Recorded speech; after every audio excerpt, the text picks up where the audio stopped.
Hey YouTube family, May 12th, 2012. Dan back again. And this will be a real short video. And I was watching I think it's CNN. I was just flipping through the channel getting ready for the Lakers game tonight. And I think his name is Don Lyman. But he's the brother who recently came out and admitted that he was homosexual. You know, and he was interviewing Julian Bond from the NAACP. And Julian Bond was talking about how the black struggle and the homosexual struggle is the exact same thing. And he was talking about how Joseph Laurie recently endorsed gay marriage, and he endorses gay marriage, and he parallels it with the civil rights struggle. And hey, I didn't have a problem with it, because what do you expect out of them types? So every movement that could have been something for black Americans has been hijacked anyway, from one group to another, so why would I be surprised? But anyway, this is not what this video is about. As a ending thought to the interview, Mr. Lemon or Lyman, whatever his name is, he says, well, we'll be watching the black church tomorrow. And that's code word for we're going to be spying to see what these Negroes say in the pulpit tomorrow. I already know what they're going to say. I already know. They're not going to say anything against homosexual marriage. That's for damn sure. That's why I entitled this, I know it won't be Romans chapter 1. Verse 25 through 27. I know it won't be. Not nary a one. Now, it will be some, but they won't be leaders of huge flocks. They'll be your pastors who stand on the wall for what's right and wrong. Your Tony Smiths, Pastor Tony Smith, and a few other fringe pastors who are not in the norm or in the mainstream. And that just brings me to a point where I often heard my mother say, you know, the end of the world is coming. No, the end of the world is coming when people who have a belief are convinced that they are wrong for believing what they believe in. And that's all I'll say. And as a footnote, I'll say this right here. I have a son. I have nephews. I have young men that I come across. And I'm just going to be honest with you. Now, my son is 17 years old. And he has a girlfriend. And me and him have talked about sex. And this is what I told him. Son, just wear a condom so you don't get her pregnant. Be responsible. I know teens will be teens. I've told my cousins that were younger than me this. I've told my nephews this. You want to be responsible, son.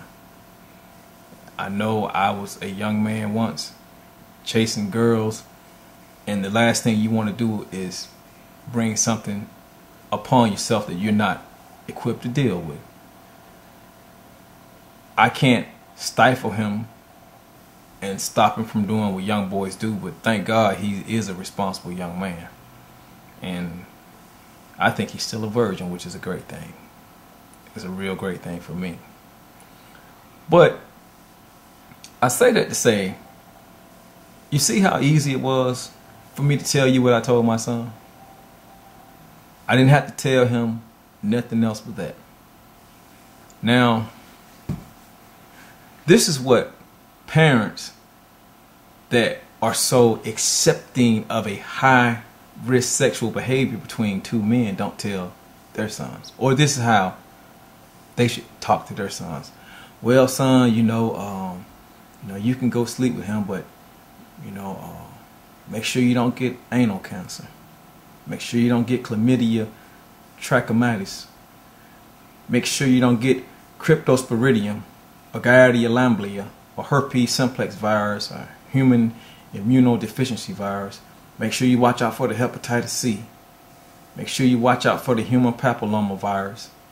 Make sure you watch out for Isospora belli, Microsporidia, Gonorrhea, viral hepatitis types B and C, syphilis, and all the other problems associated with anal intercourse, because you know you can get hemorrhoids, you know you can get anal fissures, you know you can get anal-rectal trauma. Oh, and you know you can retain foreign bodies by having that kind of sex, son. And oh yeah, and let me remind you one more time. You can get anal cancer, son, but go out there and have a nice day. You see how that really doesn't make sense? Because I can tell my son, or any young man that'll listen to me, I can say, son, if your wife doesn't have a disease, and you don't have a disease, and you do what's right by being faithful to each other, you can have unprotected sex until the day you die. And nothing will happen to you. You or her. You see what I'm getting at? Do you see what I'm getting at?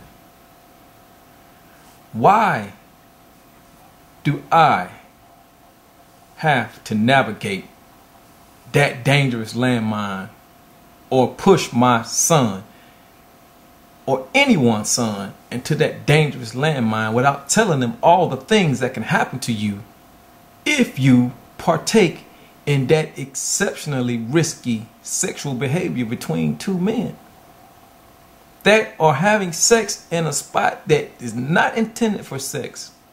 And even they know it. They know it. So no, I don't have a problem with gay people. Do you? Do you? But put it out there what it really is. Put the dangers of it out there too before you just steer young kids. In California, they got 5-year-olds.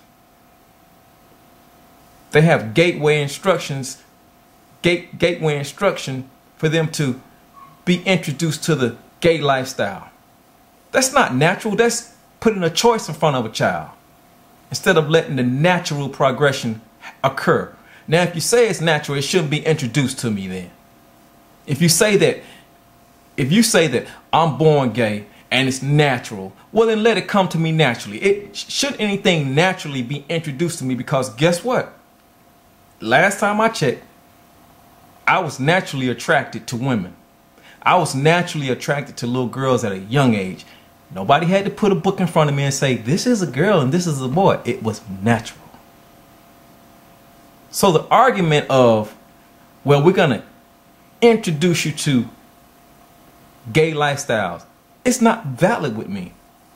But the point of this video is, I guarantee you, they will not be preaching Romans 1st chapter, verse 25 and 27. Because you know and I know, there are cases where chromosomes get mixed up. And I've known boys growing up that were very feminine. And I knew that they were born like that. But I also know a lot of people that chose that lifestyle or were forced into that lifestyle too. I ain't been on this earth 2 Sundays and a Monday. I've been here long enough to know a lot of it is choice. So comment as you see fit. I don't hate anyone. I don't have to love what you do. I love everyone. That does not mean I love what you do.